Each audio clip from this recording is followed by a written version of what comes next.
क्या पोल्ट्री के भाव बढ़ेंगे, मुर्गे के भाव बढ़ जाएंगे या नहीं बढ़ेंगे?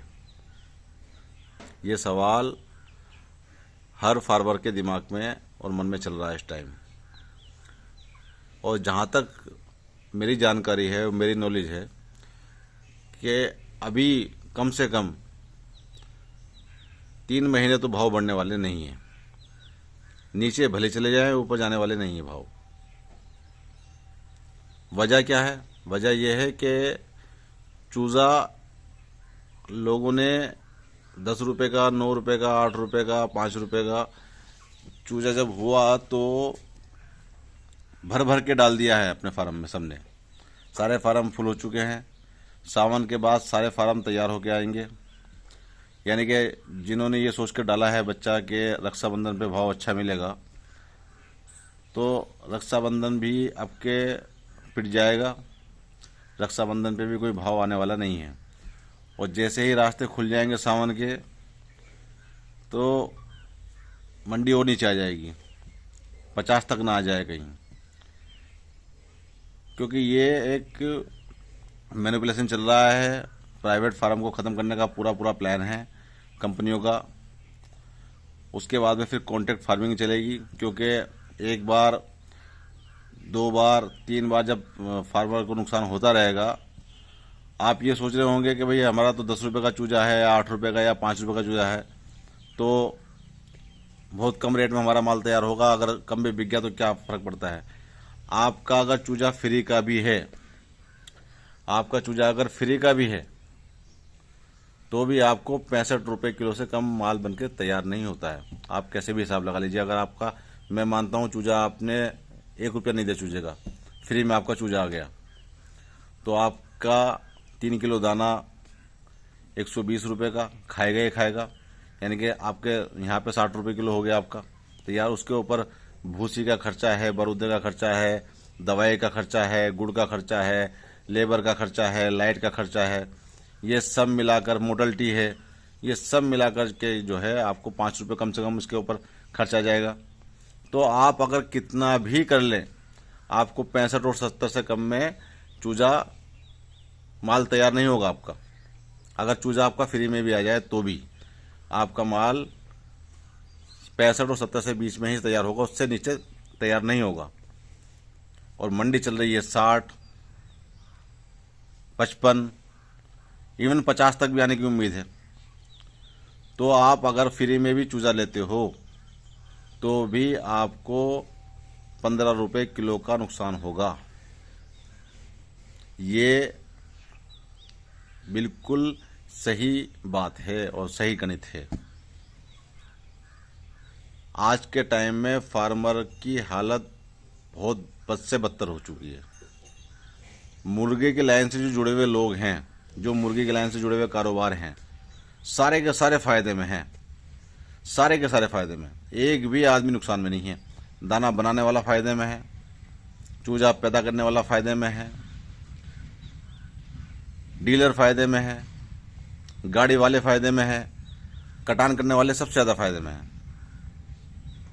नुकसान में सिर्फ एक फार्मर है जो सबसे ज़्यादा मेहनत करता है, उसी को सबसे ज़्यादा नुकसान है। फार्मरों का पैसा हर जगह पे जा रहा है, सब उसका मज़ा ले रहे हैं। एक फार्मर जो है नुकसान में है और बाकी सब फ़ायदे में है, सब मज़े में है। फार्मर रो रहा है। इस बात के ऊपर कोई गौर ही नहीं करता।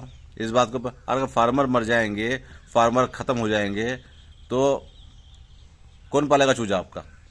कंपनी का मसला है कि हमारा कॉन्ट्रैक्ट फार्म, क्योंकि इन्होंने शेड बना रखे हैं, 10-10 लाख रुपए लगा रखे हैं शेड बनाने में, तो कुछ ना कुछ तो करेंगे इसके अंदर, कॉन्ट्रैक्ट फार्मिंग करेंगे। कॉन्ट्रैक्ट फार्मिंग का भी सिस्टम ये है कि उसमें एक लिमिटेड पैसा मिलता है आपको। नुकसान तो उसमें होता नहीं कुछ भी, लेकिन लिमिटेड पैसा मिलता है आपको।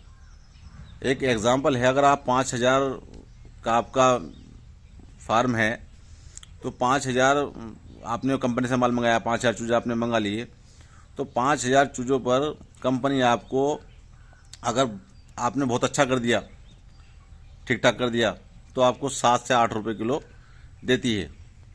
उस 7 रुपये किलो में आपका भूसी का खर्चा अपना रहता है, बारूदे का अपना रहता है, सारे खर्चे आपके खुद के रहते हैं। और अगर किसी वजह से मोर्टेलिटी हो जाती है या वजन नहीं आता है, कुछ बीमारी लग जाती है, तो 7 रुपये किलो में भी वो कम कर देते हैं, 5 रुपये किलो आ जाते हैं, 4 रुपये किलो आ जाते हैं। फिर उसके अंदर खर्चा रहता है अपना। तो कॉन्ट्रैक्ट फार्मिंग का भी कोई मतलब नहीं है। कॉन्ट्रैक्ट फार्मिंग में इतना है कि आपको आपकी मजदूरी मिलती रहेगी बस जीने के लिए, और वो आपके पास में आएगी जाएगी, फिर आप उसको थोड़ा बहुत आपके फार्म में टूट फूट हो जाती है, पर्दे फट जाते हैं, वो पैसा उसमें लगा दोगे, आप उसमें कमाओगे, उसमें लगा दोगे, आपको मिलेगा कुछ नहीं। कॉन्ट्रैक्ट फार्मिंग का सिस्टम ये है। और प्राइवेट फार्म पालने में तो सबसे बड़ा रिस्क हो गया आज के टाइम में। तो करे क्या फार्मर, करे तो करे क्या? मैंने बहुत सोचा है, बस 2 रास्ते हैं। अगर आप जो है इस नुकसान से बचना चाहते हैं तो 2 रास्ते हैं। एक, कॉन्ट्रैक्ट फार्मिंग करें। कॉन्ट्रैक्ट फार्मिंग करेंगे तो उसमें आपको लिमिटेड पैसा मिलेगा, आपकी मजदूरी आपको मिलती रहेगी, आपके पास में पैसा आएगा और जाएगा, आपको पता नहीं चलेगा कहाँ से पैसा, आप इकट्ठा कुछ नहीं कर पाओगे। आप कॉन्ट्रैक्ट फार्मिंग में आप खाना खाते रहोगे बस, इकट्ठा कुछ नहीं कर पाओगे। और प्राइवेट फार्मिंग करोगे तो नुकसान, प्राइवेट फार्मिंग करना है और नुकसान से ही बचना है तो उसका क्या रास्ता है? उसका रास्ता एक है, और वो थोड़ा सा टेढ़ा रास्ता है, लेकिन है एक ही रास्ता। और रास्ता है कि आप अपना माल खुद कटवा कर बिकवाएं। यानी कि जैसे कि अब हमारा, आप बोलोगे कि भाई एक दुकान खोल ली तो उसमें कहाँ से 5,000 चूजा है, 5,000 मुर्गा हमारे पास पड़ा है, 100 कुंटल हमारे पास माल पड़ा है, हम अपनी दुकान पे कितना काट देंगे? तो उसका एक सिस्टम है। जैसे कि आपके क्षेत्र में आसपास जो भी 10, 12, 15 किलोमीटर के एरिया में कस्बे हैं, उसमें 2-3 ब्रांच खुलवाइए, अपने लड़के बिठाइए वहाँ पे, अपना माल बिकवाइए, अपना माल कटवाइए। ये तो तरीका है एक। अगर आप अपना माल कटवाएंगे तो आप जो है नुकसान से बच जाएंगे। अगर आप 120 रुपये किलो भी काट के बेचते हैं माल को तो भी आपके पैसे पूरे हो जाएंगे। 120 रुपये किलो भी काट के बेचते हैं माल को तो आपके पैसे पूरे हो जाएंगे। आप अगर 2200-2300 ग्राम का बच्चा पाल कर उसको जो है कटवाते हैं अपने पास और 120 रुपये किलो में बेचते हैं कटवा कर, तो आपके पैसे पूरे हो जाएंगे। तो एक रास्ता ये है। और मैंने ये सोच लिया है कि जैसे मेरा कस्बा हल्दौर है और हल्दौर के पास में एक नेटौर है और एक अम्भेड़ा है, ये सब 12-13 किलोमीटर के एरिया के जो कस्बे हैं जिसमें अच्छी खासी आबादी है, मैं यहाँ पर अपनी जो है ब्रांच खोलने की तैयारी कर रहा हूँ, अपनी ही दुकान खोलने की तैयारी कर रहा हूँ। लाइसेंस मैंने अप्लाई कर दिया है और मैं यहाँ पर जो है अपने ही लड़के बिठाऊँगा, अपना माल खुद कटवाऊँगा। ये रास्ता है बचने का। अगर प्राइवेट फार्म करना है आपको तो अपना ही, अगर मंडी में रेट अच्छे मिल रहे हैं तो मंडी में माल बेच दो। अगर मंडी के रेट अच्छे नहीं हैं और बहुत कम रेट मिल रहे हैं तो अपना माल खुद कटवा कर बिकवाओ, तो नुकसान से आप बच सकते हो या बहुत कम नुकसान में आप निकल सकते हो बाहर। वरना तो और कोई रास्ता नहीं छोड़ा है फार्मर के पास में, और कोई रास्ता नहीं है।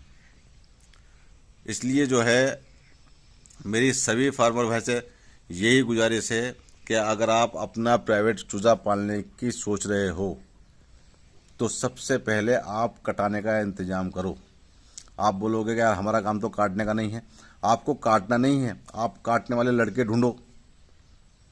अपनी एक दुकान, एक ठिया बनाओ मार्केट में, जहाँ पे भी आपकी मुर्गी की दुकानें लगती हो वहाँ पर आप मुर्गा का अपना जो है एक दुकान ले लो। 25-30 हज़ार रुपये का खर्च है, ज़्यादा का खर्च नहीं होता इसमें दुकान खोलने में। 7,000 रुपये में जो है लाइसेंस बन जाते हैं और आपका जो है शीशा वगैरह लगाने में थोड़ा बहुत आप करोगे तो 20-30 हज़ार रुपये का आपका हद से 50,000 रुपये खर्च आ जाएगा एक दुकान में, इससे ज़्यादा खर्च नहीं आता है। तो अगर आपने 3 ब्रांच खोल दी, 1.5 लाख रुपये में 3 ब्रांच आपकी खुल गई, तो उसमें जो है आप लड़के छोड़िए काटने वाले। आपको अगर दुकान पे जाना भी नहीं मत जाइए, कैमरे लगवा दीजिए आप, 2-2 हज़ार रुपये में कैमरे लग रहे हैं। और पैसे काटने के लिए बैठ जाइए। अगर पैसे काटने के लिए भी नहीं बैठना है आपको, किसी और को बैठा दीजिए, अपने किसी खास को, और वहाँ पे कैमरा लगा दीजिए, माल तोल के दीजिए और शाम को आपको समझ में आ जाएगा।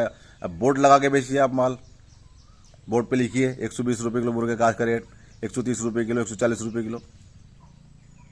ये एक रास्ता है। ये रास्ता है जिससे हम नुकसान से बच सकते हैं, वरना दूसरा रास्ता नहीं है। आज के टाइम में जैसे इन्होंने जाल बुना है कंपनियों की, कहिए ये कहते हैं कि बहुत माल आ चुका है, डिमांड नहीं है, ये नहीं है, वो नहीं है, सब बेकार की बातें हैं। डिमांड अगर नहीं भी है तो भी ये लोग जो काटने वाले लोग हैं 180 रुपये किलो आज भी बेच रहे हैं, आज भी 180 रुपये 160 रुपये किलो बेच रहे हैं।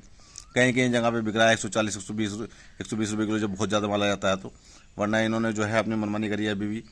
इतना कुछ होने के बाद में भी, इतना कुछ होने के बाद, सस्ता होने के बाद में भी इन्होंने 180 रुपये किलो के पैसे लिए हैं ग्राहकों से। तो ग्राहकों का तो कुछ फ़ायदा नहीं हो रहा, जो आम आदमी उसको तो कोई फ़ायदा नहीं हो रहा है। दुकान वाले पैसा कमा रहे हैं, गाड़ी वाले पैसा कमा रहे हैं, दाने वाले पैसा कमा रहे हैं। एक फार्मर नुकसान में है और आम जनता नुकसान में है जो खरीदने वाली है, उनको असली रेट मिल ही नहीं रहे। तो अगर आप लोगों को पोल्ट्री फार्म करना ही है, या तो छोड़ दो इसे, मत करो, कोई ज़रूरी नहीं है, और काम कर लो। और अगर कॉन्ट्रैक्ट फार्मिंग आपको फार्म करना है तो या तो कॉन्ट्रैक्ट फार्मिंग करिए, उसमें आपका ना कुछ जाएगा ना कुछ आपके पास में ज़्यादा आएगा, लिमिटेड पैसा आपको मिलता रहेगा। या फिर सीधा सीधा आप जो है अपनी ब्रांच खोलिए काटने की, और वहाँ पे लड़के बिठाइए। आप बैठिए मत बैठिए कोई बात नहीं है, आप अपने लड़के बिठाइए काटने के, उनको जो है दिहाड़ी पे या किलो पे कैसे भी करके आप उनको जो है सेट करिए लड़कों को, और लड़के बिठाइए काटने वाले, और अपना माल खुद बिकवाइए। ये रास्ता है, इसके अलावा कोई दूसरा रास्ता नहीं है। उम्मीद करता हूँ आप लोगों को मेरी बात समझ में आ गई हो। दोस्तों, मैं हूँ ताज़ीम फरीदी, कस्बा हल्दोर, ज़िला बिजनौर से। जय हिंद, जय भारत।